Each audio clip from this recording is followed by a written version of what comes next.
What's up guys, Human Car Jack here and welcome back to the channel. In today's video we're going to be talking about the Perrin Air Oil Separator.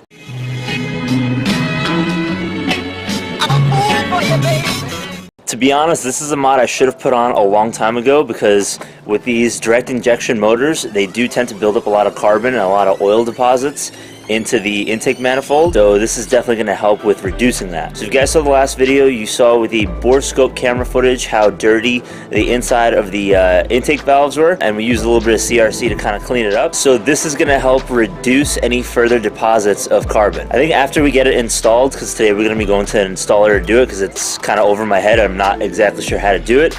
After we do it, we might do a follow-up after a couple months, see what the deposits look like, and then kind of go from there. So here's the air oil separator. We're going to do a quick unboxing. Just going to prop it up over here in this super dirty engine bay. So the first thing that we see is a Perrin license plate bracket. Pretty standard stuff by Perrin, along with some paperwork. And yes, of course, this is for the 2015 Plus WRX, but it will also fit the Forester. So here we have some sort of mounting bracket. I'm not exactly sure where this is going to be mounted in the engine bay. If it's going to be like the passenger side or the driver's side, but we'll see after they get it all installed. Going to put those to the side, and let's see what else we got. Alright, so we have a bunch of hardware. A lot of different pieces for like tubing. I know that this is the, I think it's called the sump restrictor. So that's one thing. I'm not exactly sure what it does. We got some zip ties, a bunch of different valves, I guess. Some worm gear clamps, Allen keys, a couple of washers and nuts, and different things like that. Here is the tubing that comes with everything, so everything gets routed properly. It seems pretty freaking long, so that's pretty good. So we have a lot of extra tubing in case we need it. And at the end over here, it's kind of wrapped with some sort of cloth kind of material. I guess it's for like heat. So we got all that stuff out of the way. Now it's time to unbox the actual air oil separator. Now they have it packaged in this other mini box. So here it is right over here. So we have the ports, I guess, if you want to call it that. The ports where all those like different valves and stuff kind of screw into. So right over there.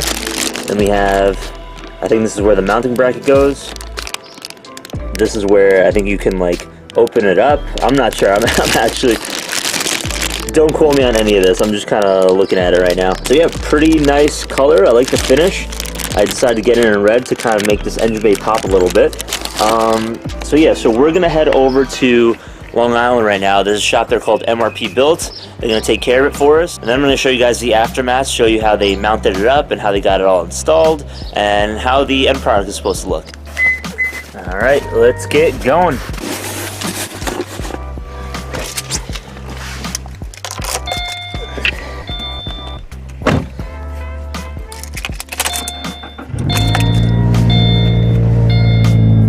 So I'm currently waiting for Brittany because once I drop off the car, then I'm going to need a way to get back and do other stuff. So one thing to kind of let you guys like understand, at least from my knowledge, what the air oil separator does exactly. Let's go a little bit more in depth into it. So with these direct injection FA20 engines, the fuel is sprayed right into the intake valves and causes a lot of carbon deposits, and it kind of gunks up the cylinders and things like that, and it's not the best time. So when it gunks everything up, it could potentially cause the valves to stick and, you know, cause a lot of check engine light issues in the long run, and just basically not really treat your engine very well. What the air oil separator is going to do, it's going to ensure that oil doesn't get into certain systems of the engine where it shouldn't be, and overall it keeps it a little bit cleaner. Now I honestly should have put this thing on a long time ago. I've had it since December. Perrin was running a sale and I think I got it for, I don't know, like 15 or 20% off. Something like that. I think it was like $100 off, somewhere along those lines. So definitely a good deal. I really like the way it looks too.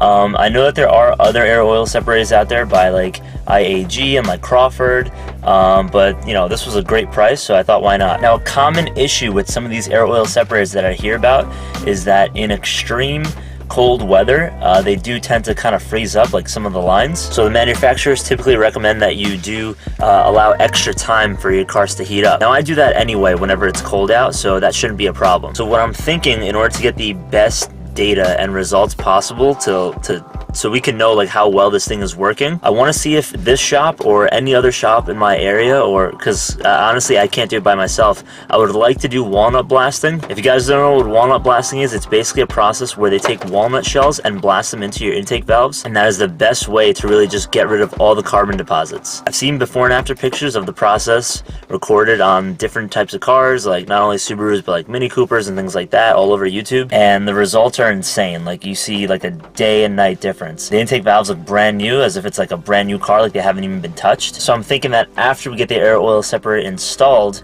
we can try and find somewhere that does that. I know it's a pretty expensive process. If you don't have the equipment yourself, it's like $500 to $600, but if it's going to increase the longevity of the car and make the engine last, then I think it's worth it. So I'm going to do my best to try and find a shop that does offer that service, and then we can kind of like, you know, see the results of the Perrin Air Oil Separator and see how well it's performing. But as for now, I'll see you guys at the shop. All right, so we're dropping off the car now. We're going to be back in around 2 hours. Bye-bye. 2 hours later. Alright, so we just got the car back. Here's the air oil separator, so it's neatly tucked underneath the ECU here. Got a couple of the lines going down right underneath. I don't really know how they were routed. I'm just going to trace them back. Oh yeah, it's right over here. So they're routed exactly where they need to be. The only issue that we ran into with the threadings was that I think like this one, or like this one of these two, they kind of like chipped off a little bit, so they had to be rebuilt.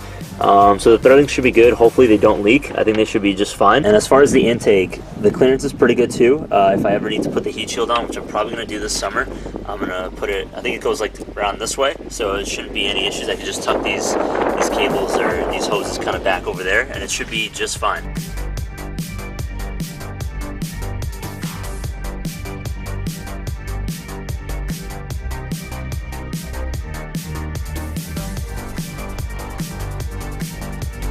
So we did find a shop that does do the walnut blasting. It's in Connecticut. I'm going to try and get that going a couple months from now.